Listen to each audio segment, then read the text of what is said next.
গতকাল সৌদি আরব থেকে একটা SMS আসছে আমার কাছে এবং বলা হলো যে ফেনীর শহরে একটা হিন্দু পরিবার তারা অত্যন্ত কষ্টের মধ্যে আছে। ফেনী শহরের এখনো কিছু কিছু জায়গা বিদ্যুৎ নাই, পানি নাই, সেখানে ভয়াবহ অবস্থা বিরাজ করছে। আলহামদুলিল্লাহ আজকেই আমাদের টিমের সদস্যদেরকে বলেছি সবার আগে খুব গুরুত্বের সাথে তাদের বাসায় এগুলো পৌঁছে দাও এবং তাদের প্রাইভেসি যাতে কোনোভাবে নষ্ট না হয় সেভাবে শুধু দরজা খোলার পর দরজার সামনে রেখে চলে আসবা।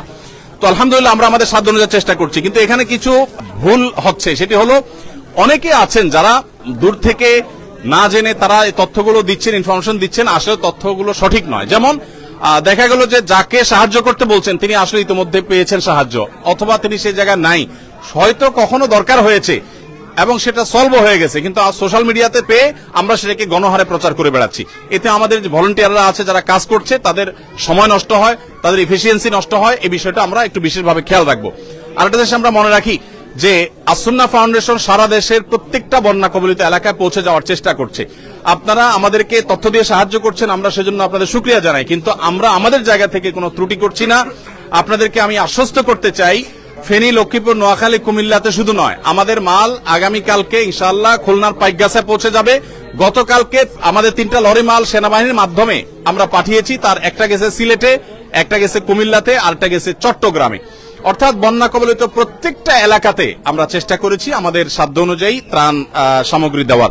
আর এর বাইরে আমাদের সাধ্যের বাইরে যেগুলো আছে সেগুলোতে সেনাবাহিনীর সহযোগিতা আমরা নিচ্ছি। অর্থাৎ যেখানে আমরা রিমোট এরিয়া যেতে পারছি না, সেনাবাহিনীর কাছে আমরা গতকালকে আমি 3 ট্রাক মালামাল, 3টা কাভার্ড ভ্যান ভর্তি মালামাল হস্তান্তর করেছি। তার আগে 2 ট্রাক মালামাল আমি মহিপাল সেনা ক্যাম্পে হস্তান্তর করেছি। প্রতিনিয়ত যাচ্ছে।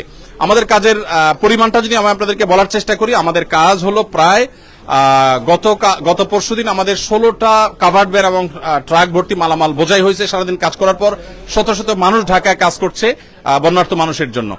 এবং গতকালকে 16টি হয়েছে, আজকেও ঠিক একইভাবে 13 থেকে 16টি ট্রাক কাভার্ড ভ্যান ইনশাআল্লাহ ফিল আপ হবে এবং এগুলো দুর্গত এলাকাগুলোতে চলে যাবে। যাই হোক, তো আমরা আমাদের সাধ্য অনুযায়ী চেষ্টা করে যাচ্ছি এবং বন্যা পরবর্তী পুনর্বাসনটাকে আমরা খুবই অর্গানাইজ ওয়েতে খুব ভালোভাবে করার চেষ্টা করব। আল্লাহ আমাদেরকে তৌফিক দান করুন। ভাই সকল, আপনাদের সবাইকে আমি বলছি, বিপদ আপদ কার থেকে আসে বলেন তো? আল্লাহর পক্ষ থেকে আসে। তো যে আল্লাহর পক্ষ থেকে বিপদ আসে, সেই বিপদ দূর করার জন্য আমরা কার কাছে দোয়া করব? আল্লাহর কাছেই দোয়া করব, তাই না? মনে রাখবেন, দুনিয়ার বিপদ দূরের জন্য আপনার বিপদ হয়েছে, আমি পাশে দাঁড়াইছি, আমার বিপদ হয়েছে, আপনি পাশে দাঁড়াবেন। মরার পরে যদি বিপদে পড়ি আমরা, সেই বিপদে কেউ আপনার পাশে দাঁড়াতে পারবে? তাহলে সেই ক্ষেত্রে মরার পর আখিরাতে যাতে বিপদে পড়তে না হয়, এজন্য আমাদের ঈমানটা ঠিক করতে হবে, আল্লাহর প্রতি বিশ্বাস, ইয়াকিন ঠিক রাখতে হবে এবং সেই সাথে 5 ওয়াক্ত নামাজ ঠিক মতো পড়তে হবে। 5 ওয়াক্ত নামাজ পড়বো তো সবাই ইনশাআল্লাহ? কখনো মিথ্যা বলা যাবে না, কোনো মানুষের ক্ষতি করা যাবে না, কারো হক মারা যাবে না, বোনদের হক দিয়ে দিতে হবে, স্ত্রীর হক দিয়ে দিতে হবে, স্ত্রীও স্বামীর হক আদায় করতে হবে, কারোর প্রতি জুলুম করা যাবে না, ঝগড়া মারামারি করা যাবে না, তাহলে ভালো মুসলমান হওয়া যাবে। এই কাগজটাতে সবকিছু লেখা আছে, এগুলো আপনারা ভালো করে পড়বেন।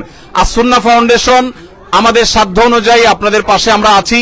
আমাদের ভলান্টিয়াররা রাত দিন পরিশ্রম করছে। এই যে মফিজ ভাই আসুন্নাহ ফাউন্ডেশন একজন শুভাকাঙ্ক্ষী, তিনি একইভাবে অর্থ দিয়ে সাহায্য করেন, আবার শ্রম দিয়ে সাহায্য করছেন। এরকম বহু লোক সারা দেশে আমাদের আছে, তারা গোটা দেশব্যাপী ঝাঁপিয়ে পড়েছে সমস্ত কাজকাম বাদ দিয়ে আপনাদের কিভাবে কষ্ট দূর করা, সেজন্য আমরা চেষ্টা করছি। আপনারা আমাদের জন্য দোয়া করবেন তো ইনশাআল্লাহ? আমাদের যে সমস্ত ডোনাররা আছে, যারা টাকা দিয়েছেন, সেই টাকাটা দিয়ে আমরা মালগুলো কিনে, আবার আমাদের স্বেচ্ছাসেবকরা কষ্ট করে পরিশ্রম করে এগুলো প্যাকেট করেছেন, সেগুলো আপনাদের কাছে নিয়ে আসছি। আপনারা আমাদের সবার জন্য দোয়া করবেন ইনশাআল্লাহ। আর আপনাদের জন্য আমরা দোয়া করি, আল্লাহ আপনাদের কষ্টকে দূর করে দেন এবং লাঘব করে দেন। আল্লাহ তাআলা দুনিয়াতে যেরকম আপনাদের বিপদে আপনাদেরকে সহায়তা দিচ্ছেন, আল্লাহ যেন আখিরাতে বিপদ থেকে আমাদের সবাইকে উদ্ধার করেন, বলেন আমিন। লক্ষ্মীপুর, নোয়াখালী এলাকার মানুষ, কুমিল্লা, ফেনী এলাকার মানুষ দিনদার, ধার্মিক হয়ে থাকে, নামাজি কালামি হয়ে থাকে। আমরা সবাই সেটা যেন খেয়াল রাখি, আমরা যেন ভুলে না যাই। মনে রাখবেন, আল্লাহর আযাব যদি হয় তাহলে কিন্তু মানুষ সে আযাবে ধ্বংস হয়ে গেলে তার জাহান্নাম নিশ্চিত। বন্যার পানি হতে পারে আল্লাহ আমাদের পরীক্ষা করছেন, হতে পারে আমাদের গুনাহ মাফ হবে, কিন্তু আমাদের সবর করতে হবে। আপনাদের মধ্যে যারা উপযুক্ত, যাদের ঘর বাড়ি ভেঙে গেছে, শেষ হয়ে গেছে, আমরা আসুন্নাহ ফাউন্ডেশন থেকে তাদেরকে ঘর করে দেওয়ার জন্য টাকা পয়সা এবং টিন দেব ইনশাআল্লাহ। এবং যাদের কৃষক, কারো গরু মারা গেছে, ছাগল মারা গেছে, কারো ক্ষেত খামার নষ্ট হয়েছে, আমরা তাদের জন্য চেষ্টা করব, তথ্য উপাত্ত করে যাচাই বাছাই করব, শুধু আবেদন করলেই হবে না। যদি সত্য কেউ তথ্য দিয়ে থাকে মিললে আমরা ইনশাল্লাহ তাদেরকেও নগদ অর্থ সহায়তা করব। অতএব আপনাদেরকে শুধুমাত্র আমরা এই যে কিছু চাল দিলাম এটাই শেষ না, এরপরে আবার 25 কেজি করে চাল আমরা দেব যারা গরিব, অভাবী, দুস্থ তাদেরকে। পানিটা শুকালে আমরা সবার ঘরে ঘরে এটা পৌঁছায় দেব। কিন্তু শর্ত হলো সত্য তথ্য দিতে হবে। যে মিথ্যা কথা বলে তার সাথে আমরা নাই।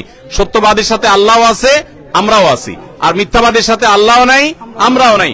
মিথ্যা মানুষকে ধ্বংসের দিকে নিয়ে যায়। আমরা কখনো মিথ্যা বলবো না। ত্রাণ কেন, গোটা পৃথিবীর বিনিময়ে মুসলমান মিথ্যা বলতে পারে? অতএব আমরা শক্ত থাকবো তো ইনশাআল্লাহ। এবং আমাদের মা বোনরা যারা আছে তাদেরকেও আপনারা নসিহত করবেন। আপনাদের স্ত্রী, আপনাদের বোন হয়তো আছেন, দেখেন ঘর বাড়ি ছেড়ে আপনারা এখানে চলে আসেন, কারণ এই আশ্রয় কেন্দ্রে থাকতে ইচ্ছা করে না। কিন্তু মনে রাখবেন আল্লাহ রাব্বুল আলামিন যে আমাদেরকে ভালো রেখেছেন। আশ্রয় কেন্দ্রে আমরা যে থাকতে পেরেছি, বহু মানুষ আছে আশ্রয় কেন্দ্রে নাই। ফেনীর পরশুরাম, ছাগলনাইয়া এলাকা, এই সমস্ত এলাকাগুলোতে এমন ভয়াবহ অবস্থা বিরাজ করছে যে সেখানে দোতলার ছাদে, 3 তলার ছাদে মানুষ আজকে 4-5 দিন ধরে আছে, বৃষ্টির মধ্যে ভিজতেছে, খানা নাই, কিছু নাই, 4 দিন 5 দিন। এবং তাদেরকে কেউ যা উদ্ধার করতে পারে, সেনাবাহিনী অনেকে উদ্ধার করতেছে, কিন্তু অনেককে এখন উদ্ধার করা সম্ভব হয় নাই, ওখানে আছে। আমি যে গাড়িতে এসেছি সেই ট্রাকের ড্রাইভার সাহেব বলেছেন আমি দেখেছি লাশ ভেসে গেছে আমার চোখের সামনে দিয়ে। তো তার তুলনায় আল্লাহ আমাদেরকে ভালো রাখছেন না? আমরা সর্বাবস্থা আল্লাহর কাছে শুকরিয়া আদায় করবো। আলহামদুলিল্লাহ, আল্লাহ আমাদের সবাইকে ভালো রাখুন। আসুন্নাহ ফাউন্ডেশন, উম্মার স্বার্থে সুন্নাহর সাথে।